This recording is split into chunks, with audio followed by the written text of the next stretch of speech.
When people follow me and taking pictures trying to get dirt on me, my first instinct, I'm from the hood. I want to jam you. He was once the storm of the 80s, an invincible icon with his towering mohawk heavy gold chains and the catchphrase, "I pity the fool that shook popular culture." But then everything vanished.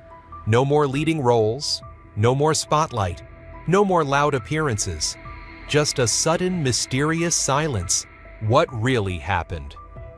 The truth behind this disappearance is unlike any other celebrity story.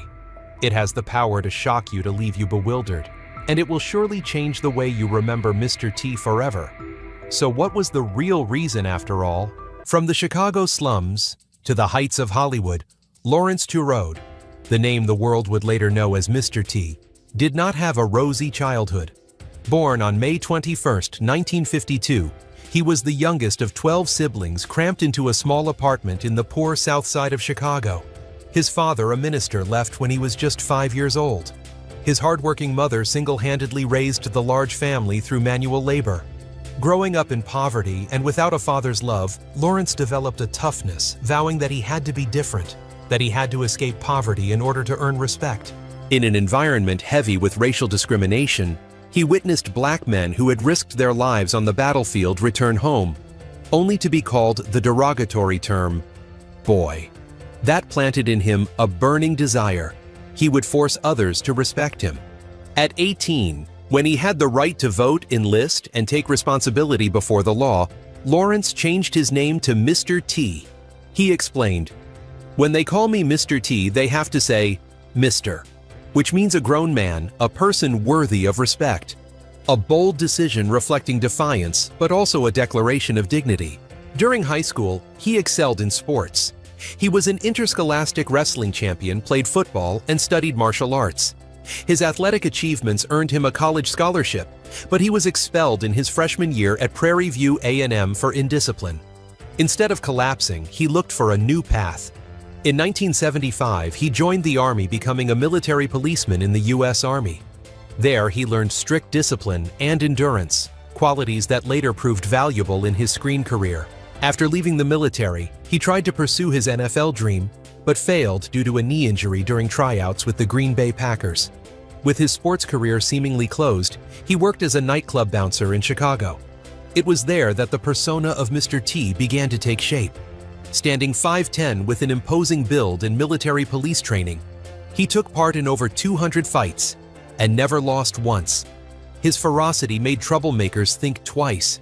From this door guard job came a peculiar idea: he collected gold chains left behind or dropped by patrons during fights and wore them around his neck. It was both a practical way for customers to reclaim their belongings and a way to make himself look menacing and unique. From then on, the image of the gold-laden neck became his lifelong trademark. He also drew inspiration from Mandinka warriors of West Africa to craft his iconic upright mohawk hairstyle. His notoriety as a bouncer led to a turning point working as a bodyguard for A-list celebrities. For nearly a decade, he protected Michael Jackson, Steve McQueen, Diana Ross, Muhammad Ali, and many others. Loyal and fearless, he faced danger head-on, even receiving offers to work as a hitman, which he of course refused. These years turned him into a real-life hero and brought him closer to the entertainment world. In 1980, he entered the TV competition America's Toughest Bouncer. Before the final boxing match, he confidently declared on air, "I just pity the guy who has to fight me." He then knocked out his opponent in 54 seconds, winning the championship. That line, "I pity the fool," caught the eye of Sylvester Stallone. At the time, Stallone was looking for a formidable opponent for Rocky Balboa in Rocky III, 1982. When he saw Mr. T on TV, he decided to give him a tryout. Originally intended as a minor role, Mr. T's intensity, personality, and look led Stallone to expand the character of Clubber Lang. The film's release was a huge success, transforming Mr. T from an unknown bodyguard into a rising action star. His line, "I pity the fool," became a signature echoed by audiences for an entire decade. Right after the biggest opportunity of his life, arrived the role of B.A. Baracus in the A-Team 1983-1987. The character, a tough, skilled mechanic veteran who feared flying, became a global cultural icon. Audiences loved the mix of muscle and humor, making B.A. the soul of the show. His pay reached $80,000 a week, more than $5 million annually, an enormous sum at the time. He was everywhere on movie posters, magazines, even at the White House, where he was photographed with First Lady Nancy Reagan in 1983. That fame spawned countless spin-offs. He had his own animated series, Mr. T 1983-1985, where he led a team of young gymnasts fighting crime. He launched the breakfast cereal Mr. T Cereal, featured in Pee-wee's Big Adventure.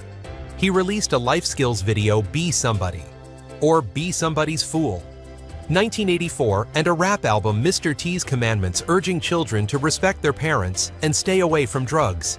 From a street bodyguard, Mr. T had become a global brand, a pop culture icon admired by both children and adults. But the spotlight didn't last forever. In 1987, the A-Team ended after 5 seasons, marking a noticeable slowdown in his career.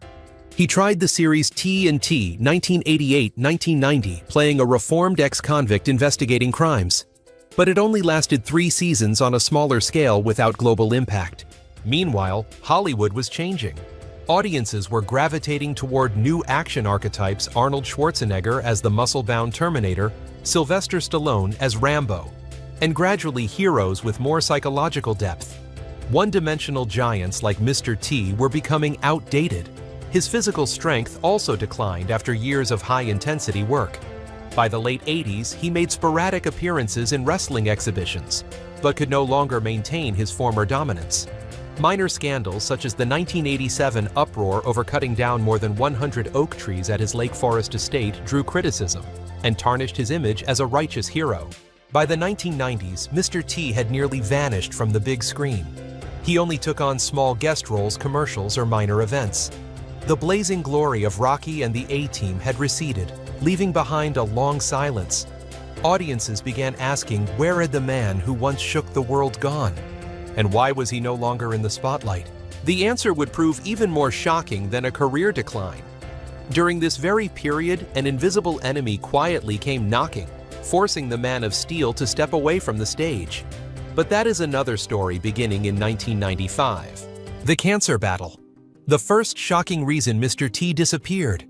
After the dazzling glory of Rocky III and the A-Team, and the slow decline of the late 80s, audiences thought Mr. T had simply passed his prime. But the truth was far more terrifying. Just as the stage lights dimmed, another darkness struck, bringing down the Man of Steel not on a movie set, but within his own body. In 1995, at the age of 43, Mr. T received a devastating diagnosis: cutaneous T-cell lymphoma, a rare form of cancer. Ironically, it bore the very letter T, the name tied to his career. He bitterly said, "Can you believe it, cancer? With my name," as if it was born just to take me down. From there began a life-or-death battle. He endured long rounds of chemotherapy, the toxins tearing through his body, leaving him utterly drained. There were days when he had to place buckets all around his home to vomit into. He vomited so much that buckets weren't enough, and he resorted to using large towels. Less than 11 months later, the cancer came back even more aggressively. His body broke out in lesions, tumors spread across his skin, which he described as like popcorn popping in a microwave. For 6 years, from 1995 to 2001, he lived only to fight the disease, clinging to life day by day. His career, of course, nearly collapsed. At his peak, he had earned as much as $5 million annually. During his illness, he was left with small contracts worth around $15,000, mostly for appearances at local events. An A-list star had become a faint shadow in just a few years, not because audiences abandoned him, but because his health no longer allowed him to stand in the ring. Yet it was the emotional pain that hit hardest. Once a symbol of strength, he had grown too weak to step confidently before a crowd. He admitted he had asked God, "Why me? Why did you take everything away?" And yet, in his despair, he clung to his faith, seeing it as a Job's test that God had given him to challenge his resolve. By 2001, a miracle arrived. The disease went into remission, and he officially declared victory over cancer. At 49, audiences hoped for a fiery comeback, but he had changed. After 6 years in the shadows, he understood the fragility of life. Instead of rushing back to the noise of Hollywood, he chose silence. No more explosive action roles, no more chasing fame, He turned to peace, to faith, to values beyond the stage lights. And that was the first shocking reason behind Mr. T's disappearance. He did not vanish because of failure, nor because audiences forgot him, but because he had to retreat to battle his most fearsome enemy, cancer. The man who once pitied the fool now had to pity his own betraying body. Yet in that tragedy, he did not collapse entirely. He emerged a new man, quieter, deeper, and utterly different from the Mr. T the world once knew. How faith changed Mr. T. If cancer was the blade that forced Mr. T to step away from the spotlight, then faith was the path that carried him forward after surviving. And perhaps it was also the key reason he never returned to the noisy Hollywood of old. From childhood, Lawrence Tureau was raised in a Christian environment. He was baptized at the age of 4, and in 1977, just a few years before fame, he reaffirmed his faith, calling himself a born-again Christian. But it was only after passing through the darkness of cancer that this faith truly became the compass of his life. Having endured the brutality of chemotherapy, Mr. T saw illness as God's test. He admitted that without faith, he might have collapsed in despair. From then on, he lived by the belief that fame could fade, health could be lost, but faith remained unchanging. And that faith began to shape all his choices. The clearest turning point came in 2005, when Hurricane Katrina devastated the United States. Seeing people lose their homes' possessions, and even loved ones, Mr. T was shaken. A man once known for wearing gold chains weighing dozens of pounds suddenly saw it all as meaningless. He publicly declared he would give up wearing gold entirely. When people lose everything, I can't keep draping myself in glittering things. It would be an insult to God and to those suffering. Jewelry worth as much as $300,000 disappeared from his image, ending a trademark that had defined his career. Beyond jewelry, faith made him extremely selective about projects. In 2010, when Hollywood remade The A-Team, the studio invited him to appear in a cameo role of honor. But Mr. T flatly refused. He believed the new version was too violent with death and sexual content, contradicting the wholesome entertainment spirit of the original. Back then, when we filmed Nobody Died, it was all for families to watch together. Now they've turned it into blood and lust. I won't be part of that. A shocking decision, but one that showed his unwavering commitment to his faith. For the same reason, many later Hollywood offers were declined. Roles as violent villains, flashy but meaningless commercials. He rejected them all. Instead, he chose projects with inspirational value. The reality show I Pity the Fool, 2006, where he helped struggling families, or his appearance on Dancing with the Stars. In 2017, where he performed a waltz to Amazing Grace as a tribute to God, and a reminder that he had survived cancer through faith. All his earnings from the program were donated to St. Jude Children's Research Hospital. Faith also brought him closer to the community. Rather than chasing roles, he devoted time to charity, distributing clothes to the homeless visiting cancer patients, sharing with poor children. On social media, he frequently posted Bible verses and words of encouragement. Never let fear take over you. Believe that God always has a plan for you. He was no longer the Mr. T of gold and muscle, but a simpler, more compassionate man. From the perspective of many fans, this was a shock. The once glorious hero, remembered for his brashness, had become a symbol of humility and faith. But for Mr. T, it was an inevitable journey from street rebel to Hollywood superstar to cancer warrior, and finally, to a man of God. And it was this faith, more than anything else, that explained why he disappeared from Hollywood. He no longer sought roles to prove his strength, nor the spotlight to earn respect. He chose a different life, quiet, sincere, and meaningful. If cancer forced Mr. T away from the lights, then faith kept him in life, in an entirely new way. And for him, it was not an ending, but a beginning. Professional conflicts and the long slide in Hollywood cancer and faith explained part of the reason why Mr. T vanished from the screen. But there was another piece of the puzzle that cannot be ignored. Professional conflicts and the downward spiral within the very environment that had once elevated him, Hollywood. If illness was the enemy from within, then clashes and career limitations were the external blows that pushed him further away from the spotlight. After The A-Team, Mr. T became the soul of the series. But it was also then that behind-the-scenes tensions began to surface. Many sources reported that George Peppard, a veteran Hollywood star and the on-screen leader, grew resentful when Mr. T, a newcomer, suddenly won more audience affection and became the media's focal point. The aura of a rookie stealing the lead created an invisible rift between the two actors. Though Mr. T never publicly attacked his colleague, the strained atmosphere made the set heavy. Behind the lighthearted action sequences on screen lay a chilly distance between the show's two leads. Beyond Hollywood, Mr. T stepped into the world of professional wrestling. In 1985-1986, he appeared at WrestleMania Bryan 2, teaming up with Hulk Hogan and even facing Roddy Piper. But the sight of an actor entering the professional wrestling ring infuriated the wrestling community. They saw him as an outsider who hadn't shed enough sweat and blood to earn his place. Roddy Piper openly declared, "The whole wrestling world doesn't like him. He's just an actor." Behind the scripted matches, real hostility lingered. The exhibition bout between Piper and Mr. T was so tense that many believed a single heavy-handed move could have turned it into a genuine brawl. The price of trespassing into their domain was that Mr. T was never fully accepted and his wrestling career quickly ended. These were only the first cracks. Typecasting was another barrier. His massive success as Clubber Lang in B.A. Baracus inadvertently trapped him in his own shadow.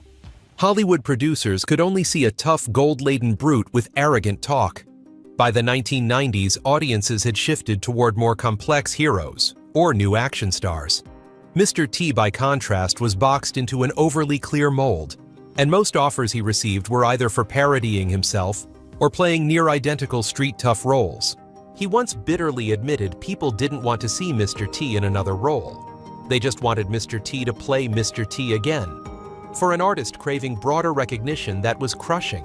But refusing meant losing opportunities, while accepting only made his image more one-dimensional. This vicious cycle pushed his career into deadlock. The clearest example was the series T&T 1988-1990.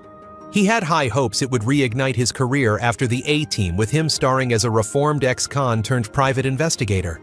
But with limited-scale small budget and restricted broadcast in the US, T&T never made waves. After 3 seasons, it ended and global audiences hardly saw Mr. T in major roles again. Adding to this were damaging controversies. In 1987, he faced public outrage after cutting down over 100 oak trees on his Lake Forest estate in Illinois, simply to have a clearer view. Local newspapers dubbed it the Chainsaw Massacre. His image as a righteous hero was tarnished, at least for those who had once held him up as a role model. All of this became a chain of blows: colleague conflicts, rejection by the wrestling community, typecasting, failed new projects, and personal scandals. Mr. T was gradually frozen out by Hollywood, with no more leading roles or big contracts. By the early 1990s, his presence had dwindled to commercials and small shows. For the public, his disappearance was easily explained at the time he was washed up. But behind the scenes, the reality was far more complicated. Mr. T was trapped between Hollywood's expectations, changing audience tastes, and personal conflicts. The very peak that had made him a global icon had also shackled him, narrowing every path forward. When cancer struck in 1995, it didn't just break his body. It marked the final punctuation on any hope of reclaiming his glory. Yet in hindsight, illness was only the last drop in a cup already overflowing after years of erosion by conflict, disappointment, and the shadow of his past. Mr. T was remembered for saying, "I pity the fool." But when it came to his own career, perhaps he could only pity the fools in Hollywood, who never figured out how to harness a one-of-a-kind star, and pity himself for being too strong in one role to ever step into another. His disappearance, therefore, was not simply a personal choice. It was the inevitable outcome of a long chain of professional clashes and limitations compounded by illness that sealed a legend into the past. Personal choices and a quiet retreat. After the professional conflicts and the long slide from the spotlight, many believed Mr. T would still try to cling to Hollywood, even if only through guest roles, commercials, or nostalgia events. But no, he chose a different path, a quiet withdrawal building. A simple life centered on family and faith, instead of grasping for faded glory. And it was this choice that made his disappearance even more mysterious, fueling public curiosity, Few knew that Mr. T was never a star chasing parties or romantic scandals. He always kept his private life discreet. He had 3 children, including his daughter Erica Clark, who pursued a career as an independent comedian. Though he was one of the most famous faces of the 80s, he never turned his family into a PR tool. On the contrary, he shielded them from scrutiny, rarely allowing his private life to appear in the press. Colleagues often recalled how deeply Mr. T valued fatherhood. After his years of battling illness, he devoted more time to his children, to raising and guiding them. In a rare interview, he once said, "Fame will fade, money will run out. But my children need a father, and I don't want to miss that." That simple statement was enough to explain why he no longer cared for the spotlight. Hollywood repeatedly tried to bring him back. When the A-Team remake was released in 2010, the studio invited him to appear in a cameo role to please nostalgic fans. But he firmly refused, believing the film was too violent and strayed too far from the light-hearted, family-friendly spirit of the original. That was not the only time. A string of offers for action films, flashy commercials, even dramatic reality shows, he turned them all down. For Mr. T, principles mattered more than money. He did not want to reduce himself to cheap entertainment, nor sell out the image that a whole generation had cherished. The price of such resolve was total absence from the big screen. But it was also this very choice that preserved his respect, at least in the eyes of those who once admired him. Mr. T today, quiet but meaningful. At 73, Lawrence Tureau, the name forever tied to the indomitable image of Mr. T, has chosen a life completely different from his glory days. In the 1980s, he was immersed in the spotlight, earning millions in salary with his image spread across television and merchandise. Today, he lives much more quietly. He divides his time between Chicago, where he grew up, and Albuquerque, New Mexico, far from Hollywood's noise. In that silence, he has found a peace that a lifetime of chasing fame never brought. Though he no longer appears on screen, Mr. T still connects with fans through social media. His posts are not boastful photos nor complaints. Instead, they are Bible verses, prayers, and simple but powerful words of encouragement. He sees himself as a tool for spreading good, a kind of modern online preacher. His way of sharing is not dramatic or showy, but it gives hundreds of thousands of people faith and strength. Outside the digital world, he appears as a quiet hero of the community. When floods hit California, people saw him carrying sandbags. When poor children in Chicago needed help, he personally brought shoes and clothes. No longer adorned with glittering gold chains, no longer shouting bold catchphrases, but the image of Mr. T bending down to hand a poor child a new pair of shoes touched many hearts. In 2014, WWE inducted him into the Hall of Fame for celebrities who contributed to professional wrestling. In his acceptance speech, he spent most of the time praising his mother and all mothers around the world. He spoke of her sacrifices during years of poverty, of how she raised 12 children alone after her husband left. His speech ran so long that organizers had to cut it short, yet the audience wasn't annoyed. They saw in him a genuine, grateful Mr. T rich in family love. The moment was both humorous and moving, revealing the tender heart behind the fierce face. Though absent from the screen, Mr. T's name endures in popular culture. B.A. Baracus from the A-Team continues to be parodied in films and TV shows. Toy figures and posters bearing his image are still sold to the 80s and 90s generations who grew up with him. Even younger generations who never witnessed his golden era know him through the internet as a fascinating pop culture icon. The phrase "I pity the fool" has become a catchphrase appearing everywhere, from internet memes to comedy sketches. His mohawk hairstyle, once imitated by millions of youths, remains one of the most distinctive fashion symbols of the 1980s. The gold chains he abandoned in 2005 after Hurricane Katrina are still an unforgettable part of his public image. The Mr. T of today is no longer an action star earning millions a year, nor the focal point of Hollywood. But in his quietness, he has left behind a deeper legacy. A legacy of faith, kindness, and resilience. People remember him not only as the brash figure from Rocky III or the warrior B.A. Baracus, but also as a man who knew how to let go, chose a different path, and became a quiet hero for his community. He once said, "Fame will fade, but the way you live will last forever." And indeed, Mr. T's legacy is not just in film, but in the hearts of those who admired him and drew inspiration from him. At 73, he no longer needs the spotlight, for the light of a good life is enough to keep him remembered forever. If you found Mr. T's story surprising, give this video a like so more people can learn the truth. Don't forget to subscribe to the channel and turn on the notification bell, because we have many more secrets about stars who once disappeared from the spotlight to reveal. All data, analysis, and commentary in this video are presented based on information available at the time of production. The content is subject to change over time and should not be considered a definitive forecast. There is still so much more to explore: stories of resilience, legacy, and truth. Feel free to dive into some of our top recommended videos now during on the screen.